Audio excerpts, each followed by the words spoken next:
Selamat datang di Arwana Misteri. Semoga dimanapun kalian berada, kesehatan dan ketenangan selalu menyertai. Sebelum kita melangkah lebih jauh, pastikan kalian sudah subscribe, klik like, dan bersiaplah meninggalkan jejak di kolom komentar setelah menyimak kisah ini. Kali ini, kita akan bertamu ke sebuah geng sempit yang hidup. Tempat di mana drum mesin jahit beradu dengan tawa renyah para ibu yang bekerja, ditemani aroma kopi penahan kantuk dan tumpukan kain warna-warni. Ini adalah potret ruang konveksi rumahan biasa, penuh kehangatan khas warga pinggiran yang mengais rezeki dengan jujur. Semua tampak normal dan berjalan apa adanya. Namun, tanpa mereka sadari, seutas benang tak kasat mata mulai terulur, siap mengikat mereka dalam jaring dendam yang perlahan merayap di balik dinding-dinding tripleks itu.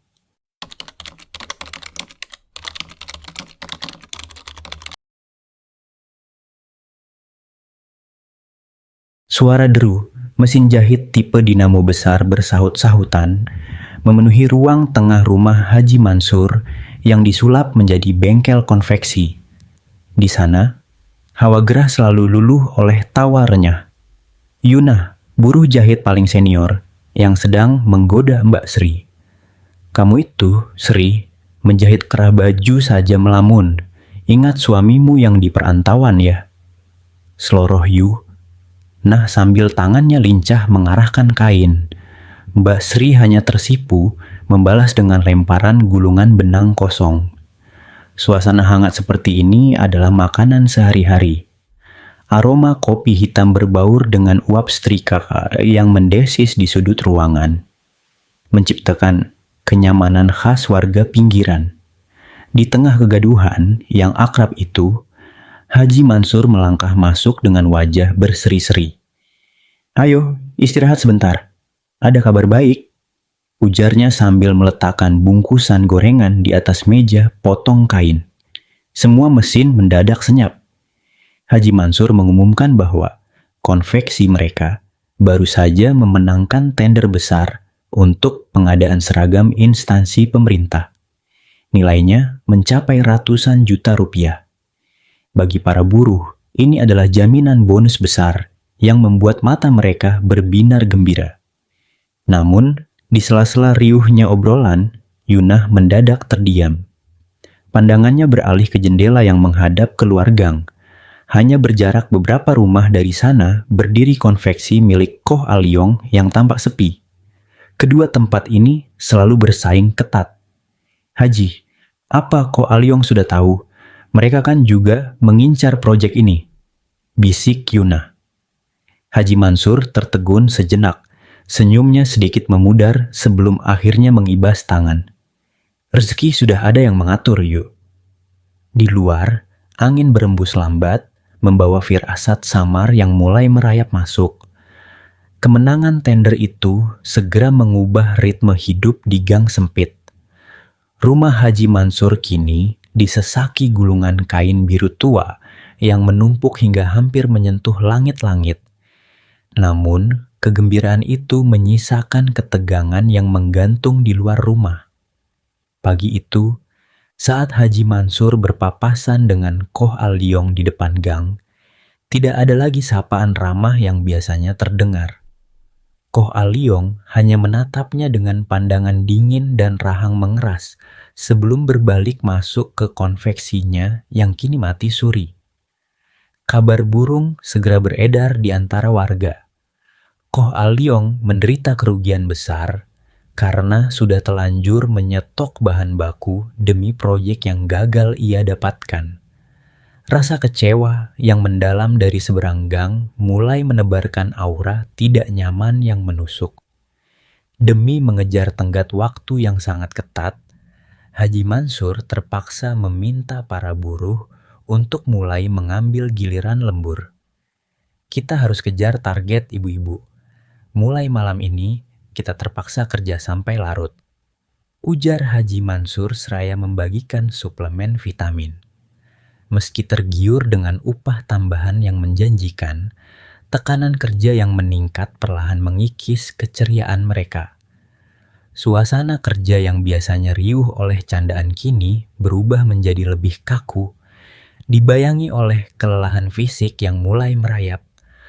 Keanehan yang sesungguhnya baru mulai menampakkan diri saat senja tiba. Gang sempit itu terasa mendadak sepi dan mencekam, seolah angin sore pun enggan berembus melewati deretan rumah di sana. Di tengah deru mesin jahit yang konstan, Yuna tiba-tiba menghentikan jahitannya. Hidungnya mengendus-endus udara dengan dahi berkerut. "Sri, kamu mencium bau kain terbakar, tidak?" bisiknya gelisah. Mbak Sri segera bangkit dan memeriksa setrika uap di pojok, namun alat itu mati dan dingin. Mereka berdua memeriksa seluruh sudut ruangan, memeriksa gulungan kain hingga kabel-kabel dinamo. Tetapi tidak ada satu pun yang hangus. Anehnya, aroma gosong yang samar namun anyir itu justru terasa semakin pekat, berembus halus dari arah ventilasi jendela yang menghadap ke luar gang. Sesuatu yang tak terlihat seolah sedang mengintai dari kegelapan gang, menebar teror sugestif yang membuat kuduk para pekerja meremang tanpa sebab yang jelas. Malam Jumat pertama bagi para buruh untuk lembur pun tiba. Suasana di dalam rumah konveksi Haji Mansur terasa sangat berbeda malam itu. Waktu menjelang larut, namun udara di dalam ruangan terasa begitu membakar dan pekat. Padahal 3 kipas angin dinding sudah dinyalakan pada kecepatan maksimal, menggeleng ke sana kemari. Alih-alih mendinginkan, angin yang berembus justru terasa kering dan hangat, seolah-olah ruangan itu sedang dikepung oleh uap panas tak kasat mata. Nah berulang kali menyeka keringat di dahinya dengan ujung daster, sementara Mbak Sri beberapa kali menggeser posisi duduknya karena merasa tidak tenang. Keheningan di luar gang seolah menekan ruang konveksi itu, menyisakan hanya deru mesin jahit yang menderu konstan. Tidak ada lagi candaan renyah yang biasanya mencairkan suasana. Rasa lelah berpadu dengan ketegangan aneh yang perlahan membuat dada mereka terasa sesak. Waktu merayap lambat. Fokus para pekerja tertuju sepenuhnya pada lembaran kain biru tua di bawah lampu sorot kecil masing-masing mesin. Di dinding, jam kayu kuno milik Haji Mansur mulai berdentang, menandakan waktu tepat menunjuk pukul 12 malam. Suara dentangannya terdengar sangat berat dan bergema panjang, memotong kebisingan dinamo. Teng, teng. Tepat pada dentangan terakhir, sebuah anomali yang mengerikan terjadi. Klek, klek, petak. Suara patahan besi yang nyaring terdengar serempak dari seluruh mesin jahit yang sedang beroperasi. Jarum-jarum baja yang tebal dan kuat itu patah secara bersamaan, terlempar ke atas meja potong kain. Detik itu juga, seluruh pekerja refleks mengangkat kaki mereka dari pedal injakan. Suasana mendadak berubah menjadi sunyi senyap, jenis kesunyian mati yang membuat telinga berdengung. Yunah terpaku menatap ngeri pada ujung tiang jarum mesinnya yang kini tumpul dengan sisa patahan kasar. Ia melirik ke arah Mbak Sri, yang wajahnya sudah pucat pasi dan jemarinya bergetar hebat. Tidak ada satupun dari mereka yang berani bersuara atau bergerak. Di tengah keheningan yang mendadak pekat itu, sebuah rasa tidak nyaman yang hebat menjalar di sanubari mereka. Mereka bisa merasakan dengan jelas, seolah-olah ada sesuatu yang dingin dan tak kasat mata sedang berdiri di sudut ruangan yang gelap, mengawasi mereka dengan hawa penuh kebencian. Matahari pagi terbit seperti biasa, namun sisa-sisa ketegangan dari malam Jumat itu masih menggelayut tebal di dalam rumah konveksi Haji Mansur. Jarum-jarum jahit yang patah secara serentak semalam kini dikumpulkan dalam sebuah kaleng biskuit kecil di atas meja potong. Bunyi gemerincing besi-besi patah itu seolah menjadi pengingat bisu atas keanehan yang mereka alami. Pagi itu, para buruh bekerja dalam pelukan sunyi yang tidak biasa. Mbak Sri berulang kali salah memasukkan benang ke lubang jarum yang baru. Jemarinya masih menyisakan getaran halus akibat trauma semalam. Sementara Yunah lebih banyak terdiam, menatap kosong ke arah gulungan kain biru yang menumpuk. Saat jam istirahat siang tiba, ruang konveksi yang terasa pengap itu segera ditinggalkan. Para pekerja memilih berkumpul di warung makan Embok Darmi yang terletak di mulut gang. Mencari udara segar sekaligus ruang untuk menumpahkan kegelisahan yang sejak pagi mereka tahan. Di sudut warung, sambil mengaduk teh hangat yang mulai mendingin, Yunah membuka suara dengan nada berbisik. Kalian merasa aneh tidak dengan semalam? Mana ada jarum jahit dari 3 merek berbeda bisa patah di detik yang sama? Ujarnya, memancing perhatian buruh lain yang langsung mengangguk setuju. Obrolan itu rupanya memancing perhatian. Kang Dadang, salah satu warga yang malam itu, kebetulan mendapat giliran ronda malam. Sambil menyulut rokoknya, Kang Dadang menggeser bangku kayunya mendekat ke meja para buruh. Nanu, Yu, sebenarnya sehabis jam 2 malam tadi, pas saya mutar keliling gang, saya lihat ada yang aneh di depan gerbang konveksi Haji Mansur, kata Kang Dadang dengan suara yang dikecilkan. Semua mata kini tertuju pada Kang Dadang. Suasana warung yang tadinya bising oleh suara penggorengan mendadak terasa senyap. Kang Dadang bercerita bahwa dalam kegelapan dini hari yang pekat, ia melihat sesosok bayangan manusia bertubuh bungkuk berjalan mengendap-endap. Sosok itu berhenti tepat di depan gerbang rumah Haji Mansur, lalu merogoh sesuatu dari balik pakaiannya dan menaburkan serbuk berwarna kelabu ke atas tanah sebelum akhirnya menghilang di tikungan gang yang menuju ke arah rumah Koh Alyong. Matahari pagi terbit seperti biasa, namun sisa-sisa ketegangan dari malam Jumat itu masih menggelayut tebal di dalam rumah konveksi Haji Mansur. Jarum-jarum jahit yang patah secara serentak semalam kini dikumpulkan dalam sebuah kaleng biskuit kecil di atas meja potong. Bunyi gemerincing besi-besi patah itu seolah menjadi pengingat bisu atas keanehan yang mereka alami. Pagi itu, para buruh bekerja dalam pelukan sunyi yang tidak biasa. Mbak Sri berulang kali salah memasukkan benang ke lubang jarum yang baru. Jemarinya masih menyisakan getaran halus akibat trauma semalam. Sementara Yu, lebih banyak terdiam, menatap kosong ke arah gulungan kain biru yang menumpuk. Saat jam istirahat siang tiba, ruang konveksi yang terasa pengap itu segera ditinggalkan. Para pekerja memilih berkumpul di warung makan Embok Darmi yang terletak di mulut gang. Mencari udara, segar sekaligus ruang untuk menumpahkan kegelisahan yang sejak pagi mereka tahan. Di sudut warung, sambil mengaduk teh hangat yang mulai mendingin, Yunah membuka suara dengan nada berbisik. Kalian merasa aneh tidak dengan semalam?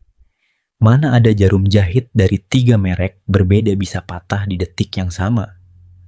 Ujarnya, memancing perhatian buruh lain yang langsung mengangguk setuju. Obrolan itu rupanya memancing perhatian Kang Dadang, salah satu warga yang malam itu kebetulan mendapat giliran ronda malam. Sambil menyulut rokoknya, Kang Dadang menggeser bangku kayunya mendekat ke meja para buruh. Nanu, Yu, sebenarnya sehabis jam 2 malam tadi, pas saya mutar keliling gang, saya lihat ada yang aneh di depan gerbang konveksi Haji Mansur, kata Kang Dadang dengan suara yang dikecilkan. Semua mata kini tertuju pada Kang Dadang. Suasana warung yang tadinya bising oleh suara penggorengan mendadak terasa senyap.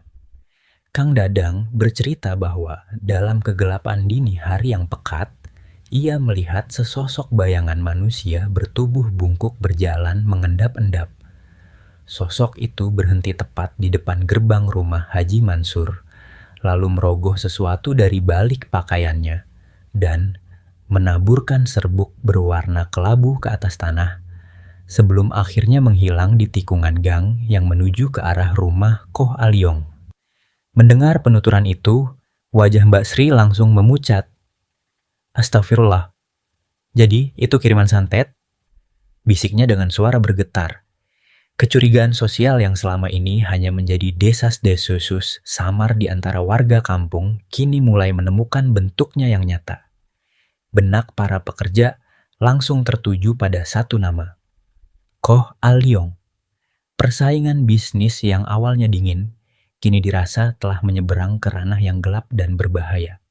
Rasa takut mulai menjalar, bukan lagi sekadar takut karena kelelahan kerja, melainkan takut menjadi korban dari perseteruan gaib dua majikan. Ketika jam istirahat usai dan mereka kembali ke konveksi, Yunah memberanikan diri menyampaikan apa yang mereka dengar di warung kepada Haji Mansur. Sang Haji sempat tertegun lama. Matanya menatap kaleng berisi patahan jarum dengan tatapan yang sulit diartikan. Namun, sebagai pemimpin, ia mencoba tetap tegang sekaligus tenang. Sudah, jangan mendengarkan gosip warung. Mungkin itu cuma orang iseng atau kucing liar. Kita punya tenggat waktu yang ketat, seragam ini harus selesai minggu depan, ujar Haji Mansur, meski suaranya terdengar sedikit dipaksakan. Walau Haji Mansur mencoba menepisnya demi mengejar proyek ratusan juta itu, benih paranoia telah tertanam dalam di hati para buruh. Mereka tahu malam-malam lembur berikutnya tidak akan pernah sama lagi. Malam lembur berikutnya tiba dengan beban kebatinan yang jauh lebih berat.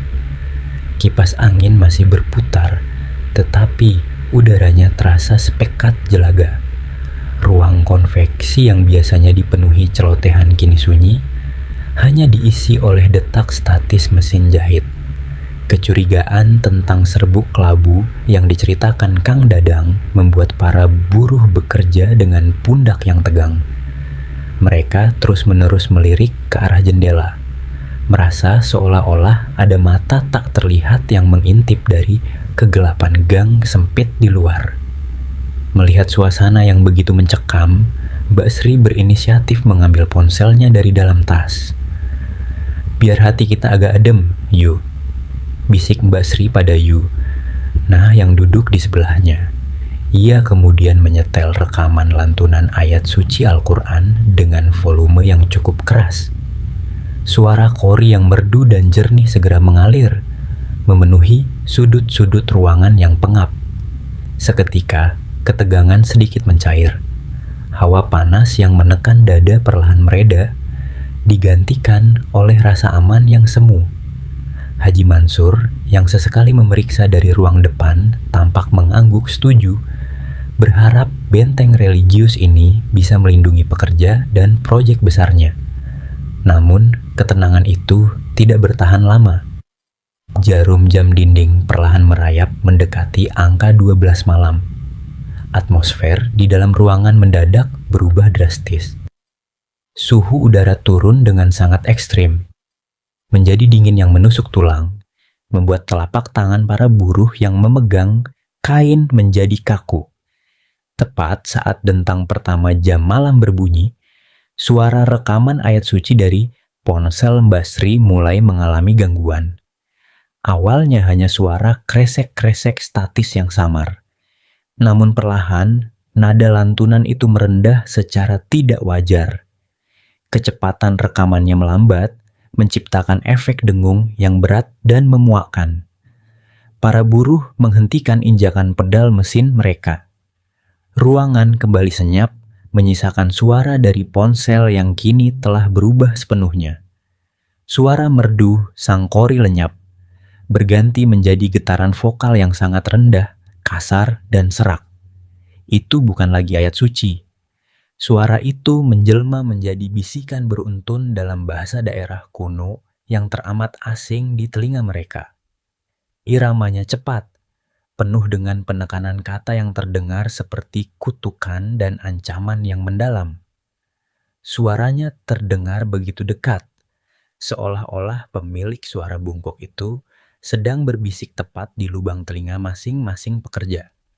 Dengan panik, Mbak Sri menyambar ponselnya, mencoba menekan tombol berhenti.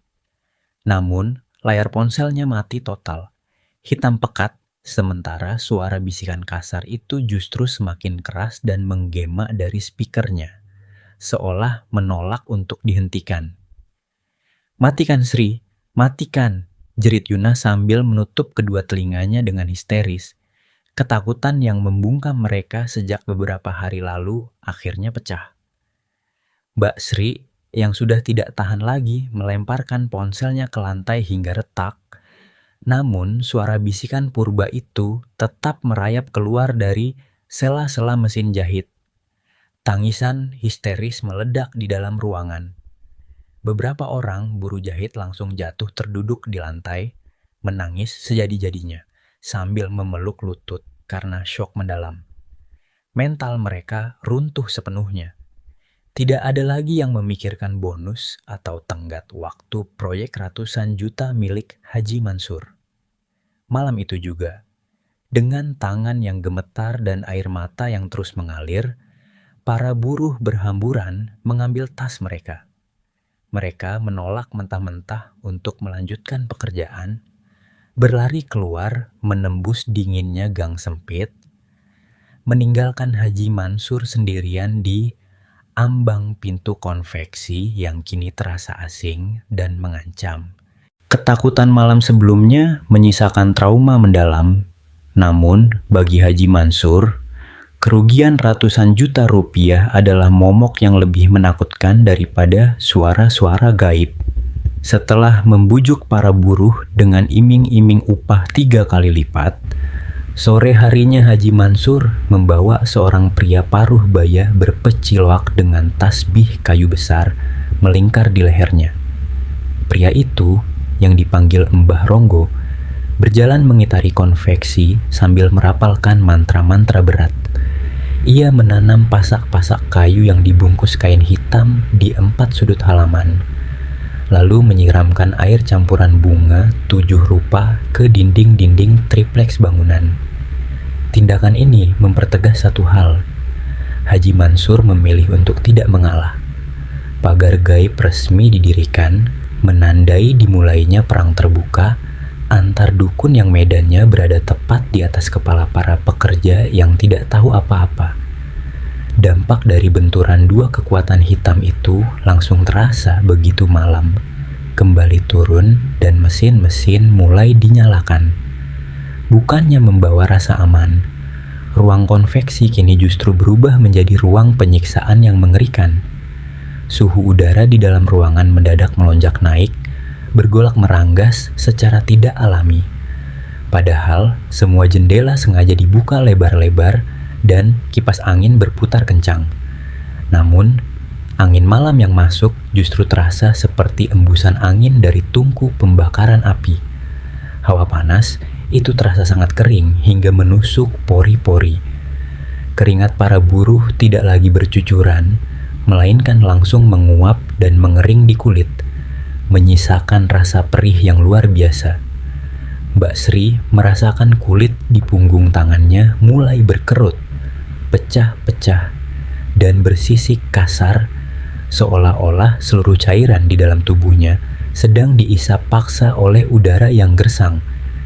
Setiap kali mereka menarik napas, tenggorokan mereka terasa seperti kemasukan debu kering yang membakar. Fokus para buruh pecah berkeping-keping.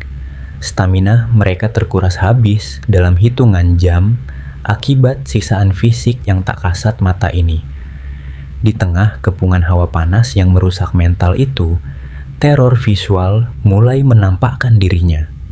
Di sudut ruangan, tumpukan gulungan kain kargo setinggi 2 meter yang belum dipotong kini tampak menyerupai deretan sosok manusia yang berdiri kaku dalam kegelapan. Di sela-sela tumpukan kain itulah, Yuna mulai melihat kelebatan aneh. Dari sudut matanya, ia berulang kali melihat sekilas bayangan hitam pekat, tak berwajah, merayap dengan sangat cepat dari satu gulungan kain ke gulungan kain lainnya. Setiap kali Yunah menoleh langsung untuk memastikannya, bayangan itu menghilang secara instan, namun menyisakan getaran halus pada kain-kain tersebut, seolah baru saja disentuh oleh sesuatu yang kasar. "Sri, jangan menoleh ke arah tumpukan kain. Tolong, fokus saja," bisik Yunah dengan bibir yang pecah-pecah dan suara yang bergetar menahan tangis. Mbak Sri tidak menjawab. Ia terus menatap lurus ke arah jarum jahit yang bergerak naik turun. Namun air matanya perlahan menetes, langsung menguap begitu menyentuh plat besi mesin jahit yang ikut memanas. Mbak Sri tidak berani menoleh karena ia bisa merasakan dengan jelas. Di balik hawa meranggas itu, seolah-olah bayangan-bayangan hitam yang merayap di antara gulungan kain tadi kini telah berpindah. Mereka seperti sedang berdiri tepat di belakang punggung para buruh yang kelelahan, membungkuk rendah, menatap lurus ke leher mereka dengan hawa penuh kebencian yang amat pekat.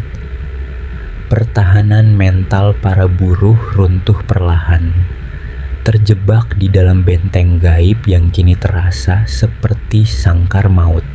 Malam itu adalah malam penentuan, puncak dari segala ketegangan yang menumpuk di gang sempit. Besok pagi, truk instansi pemerintah dijadwalkan datang untuk menjemput ratusan pasang seragam yang menjadi taruhan hidup dan mati bisnis Haji Mansur. Di pojok ruangan, Mbah Ronggo duduk bersila dengan mata terpejam, merapalkan mantra di tengah asap kemenyan yang bergulung-gulung tebal, mencoba menahan gempuran gaib yang kian brutal dari seberang gang. Di luar, angin malam melongong tidak alami, menghantam atap seng konveksi hingga berderit nyaring, menciptakan simfoni alam yang mencekam. Di bawah tekanan tenggat waktu dan ancaman denda yang luar biasa besar, para buruh jahit terpaksa bertahan dalam ketakutan ekstrem. Yunah, Mbak Sri, dan pekerja lainnya terus menjahit dengan air mata yang menetes membasahi pipi mereka yang kering bersisik. Jari-jari mereka yang gemetar dipaksa lincah mengarahkan kain di bawah lampu sorot mesin. Rasa diawasi bukan lagi sekadar firasat. Atmosfer ruangan terasa begitu padat, seolah-olah ada sosok-sosok hitam tak kasat mata yang berdiri membungkuk tepat di belakang pundak masing-masing pekerja, mengembuskan hawa sedingin es ke tengkuk mereka. Tepat pukul 11 malam, lampu neon di langit-langit berkedip-kedip redup sebelum akhirnya memancarkan cahaya kemerahan yang temaram. Saat itulah horor simbolik yang mengerikan dimulai. Yunah sedang menjahit bagian lengan sepotong seragam ketika ia menyadari ada yang aneh. Gulungan benang yang terpasang di atas mesinnya adalah benang katun putih bersih. Namun, ketika jarum baja bergerak naik turun dengan cepat menghujam kain biru tua, jalur jahitan yang tertinggal di kain berubah warna. Benang itu keluar sebagai untayan berwarna merah darah pekat, basah, dan kental. "Sri, lihat benangmu, lihat kainmu," jerit Yunah dengan suara serak, napasnya memburu penuh kepanikan. Mbak Sri menoleh ke mesinnya sendiri dan langsung memekik ngeri. Hal yang sama terjadi pada semua mesin jahit.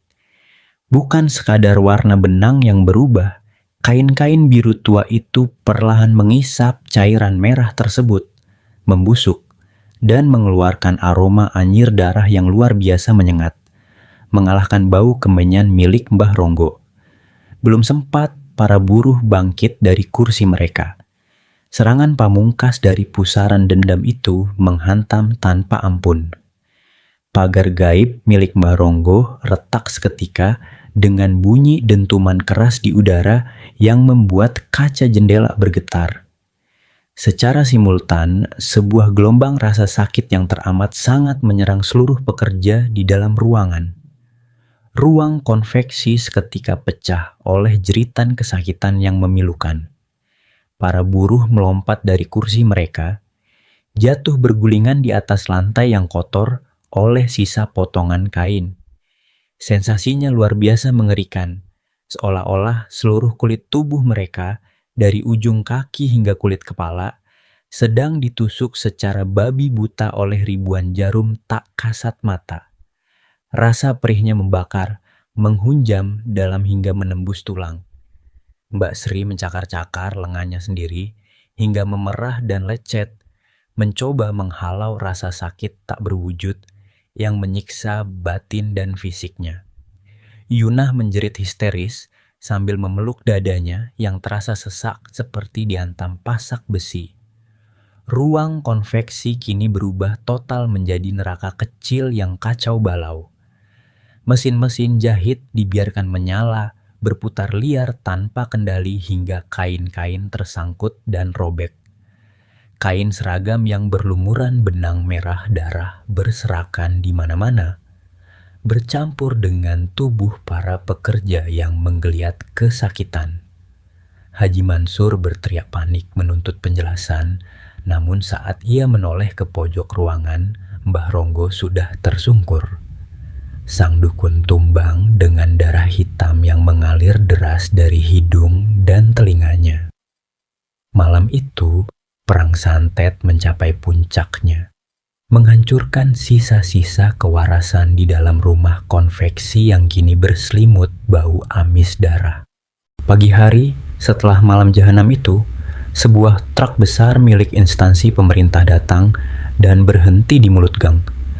Namun, tidak ada seragam yang siap diangkut.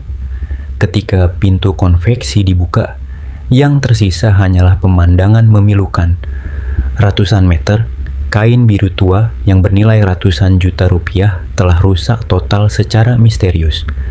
Kain-kain itu melapuk, koyak di berbagai sudut, dan dipenuhi noda-noda kecoklatan yang menebarkan aroma karat besi dan darah kering yang menyengat. Proyek besar yang digadang-gadang akan membawa kejayaan bagi Haji Mansur resmi gagal total. Trauma yang dialami para buruh jahit terukir terlalu dalam. Yunah, Mbak Sri, dan pekerja lainnya menolak mentah-mentah untuk menginjakkan kaki lagi di rumah itu, bahkan hanya untuk mengambil sisa upah mereka. Bagi mereka, kewarasan dan keselamatan nyawa jauh lebih berharga daripada uang. Beberapa dari mereka memilih beralih profesi menjadi buruh cuci atau pedagang sayur keliling, asalkan tidak perlu lagi mendengar deru dinamo mesin jahit. Setiap kali mendengar suara ketukan benda keras yang mirip dengan patahan jarum, tubuh mereka akan refleks bergetar ketakutan. Tanpa pekerja dan dibelit utang akibat denda pembatalan kontrak, konveksi milik Haji Mansur akhirnya gulung tikar dalam waktu singkat. Namun, penderitaan sejati justru baru dimulai bagi sang pemilik. Perang gaib yang dipaksakan malam itu menyisakan imbas balik yang mengerikan. Haji Mansur yang berniat membentengi diri justru menjadi wadah bagi benturan dua energi hitam yang saling menghancurkan. Tak lama setelah usahanya bangkrut, ia terserang penyakit misterius. Tubuh Haji Mansur perlahan menyusut, mengering hingga kulitnya melekat erat pada tulang. Kulitnya dipenuhi bintik-bintik hitam yang terasa sangat perih dan panas. Di hari-hari terakhirnya, sebelum akhirnya dibawa pergi oleh keluarganya, Haji Mansur sering terlihat duduk termenung di sudut kamar yang gelap. Jari jemarinya terus bergerak-gerak secara konstan di udara kosong, bergerak naik turun meniru gerakan orang yang sedang mengarahkan kain di bawah jarum jahit, sementara bibirnya tiada henti menggumamkan kata-kata dalam bahasa daerah kuno yang tak dipahami siapapun. Di seberang gang, konveksi Koh Aliong pun bernasib sama. Tempat itu mendadak kosong setelah Koh Aliong dikabarkan pindah secara terburu-buru dengan kondisi mental yang juga terganggu. Kini, Bertahun-tahun telah berlalu. Rumah konveksi itu telah lama terbengkalai menjadi bangunan tua yang usang, tertutup debu, dan dikepung oleh tanaman liar. Gang sempit yang dulunya hidup dengan tawa renyah para buruh, sekarang terasa lebih sunyi dan dingin, terutama setelah matahari terbenam. Warga sekitar sengaja mempercepat langkah kaki mereka setiap kali harus berjalan melewati bangunan kosong tersebut. Desas-desus baru pun tumbuh di antara warga kampung. Mereka yang kebetulan melintas atau sedang berjaga di pos ronda mengaku sering mendengar keanehan. Setiap kali malam Jumat tiba, tepat ketika jam dinding berdentang menunjukkan pukul 12 malam, dari dalam rumah kosong yang gelap dan terkunci rapat itu, akan terdengar suara sayup-sayup yang teramat jelas. Klasak, klasak, nguung. Suara deru mesin jahit kuno yang berputar lambat, bersahutan dengan bunyi patahan jarum yang halus. Seolah-olah di dalam sana, dalam dimensi yang tak terlihat, kain-kain tak kasat mata masih terus ditenun oleh dendam yang menolak untuk mati. Sahabat Arwana Misteri, kisah ini menjadi pengingat bagi kita semua bahwa ketika ambisi telah membutakan mata dan persaingan bisnis dibumbui oleh dendam yang melibatkan kekuatan gelap, maka tidak akan ada pihak yang keluar sebagai pemenang. Segala sesuatu yang diawali dengan api kebencian, pada akhirnya hanya akan menyisakan abu penderitaan bagi orang-orang di sekitarnya. Terima kasih telah setia menyimak kisah malam ini sampai selesai. Jangan lupa untuk menjaga hati, menjaga diri, dan selalu mendekatkan diri padanya. Saya pamit undur diri. Sampai jumpa di kisah misteri selanjutnya. Tetap waspada, karena terkadang bahaya terbesar justru bersembunyi di balik hal-hal yang paling dekat dengan keseharian kita. Selamat beristirahat